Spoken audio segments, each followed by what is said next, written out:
Hello, this is Mike, NoStressMike.com. I need to do a little bit of clarification on morals. And mainly, I want to talk about a moral government. For one thing, just right off the bat, a government or a business, especially big business, is an identity. They're non-human. Both big business and government, morals doesn't have anything to do with any level of their operations. Now, there is one exception. Now, they want to appear as if they have morals, but it's impossible because they're non-human. Like I say, they are an identity. They don't die off. They just continually keep operating. There is no morals, no moral strength, no moral thought, no moral backing about any of their operations.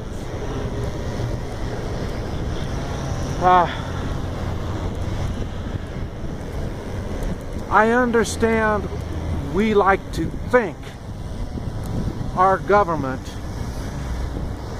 is morally above others.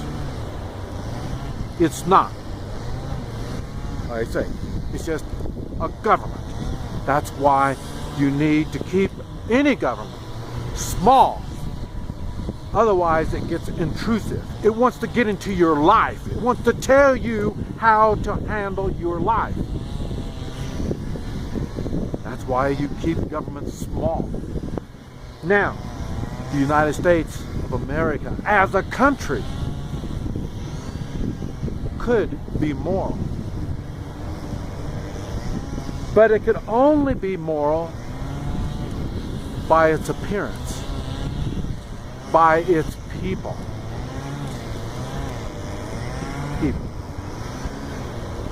That's the trick.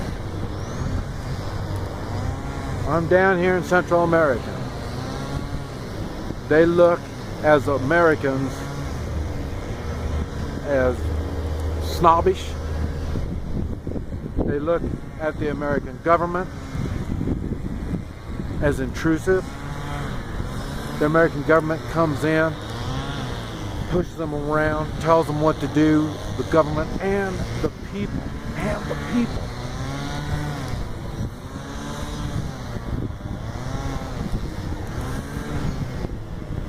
I don't know how to clarify it any more than that. We the people, we do have moral responsibilities, along with also constitutional responsibilities.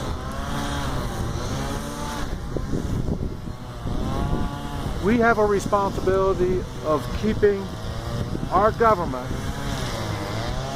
in check and focused on what they're supposed to do, in which the Constitution lays it out.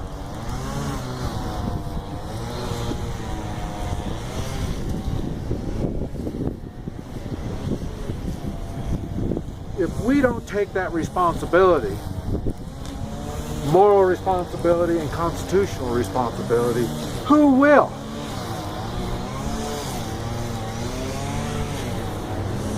I'll tell you what's going to happen. These other countries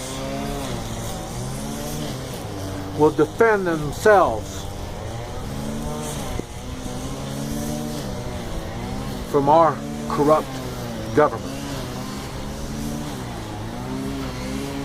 Just like we should be defending ourselves from this corrupt government.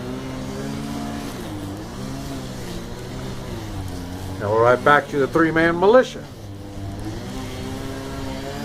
The three-man militia gives us that power. The three-man militia is an American thing. I tell you, I told you, I put it together down here in Central America, but it's not near as effective. It's not near as effective. It's not near as powerful. And the reason it's not, they got gun control. You can't have guns. If you don't have teeth, you can't bite back.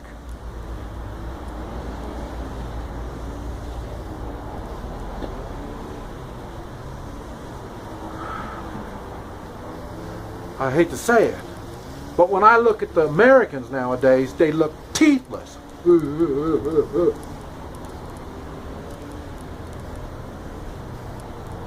They got no balls. They're not the Americans that I know of. They don't stand for what they believe because they don't believe in anything. They just believe what the government tells them. The majority of the population has their hand out. Give me, give me, give me.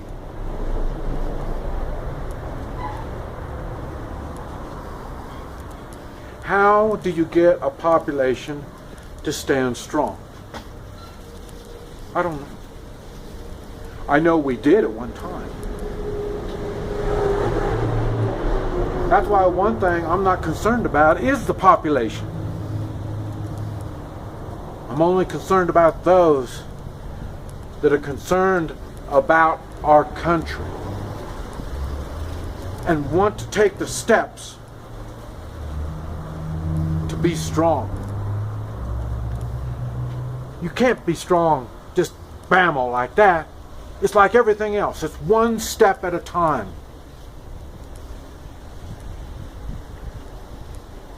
And what I see is everybody's getting weak one step at a time. Every time I go back to the States, I see a weaker and weaker population in general. Now, one thing I do see also is that percentage of weak population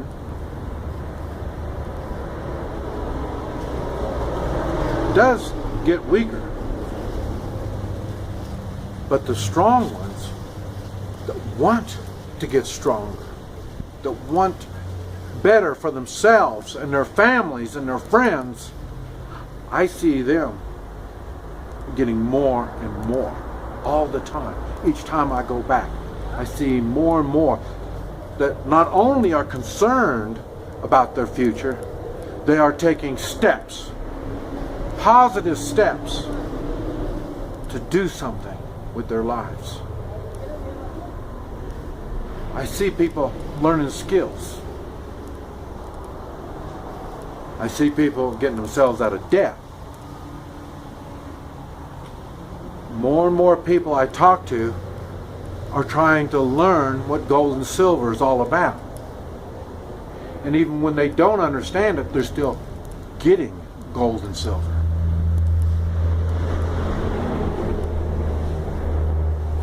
People are starting to think for themselves. Personal responsibility,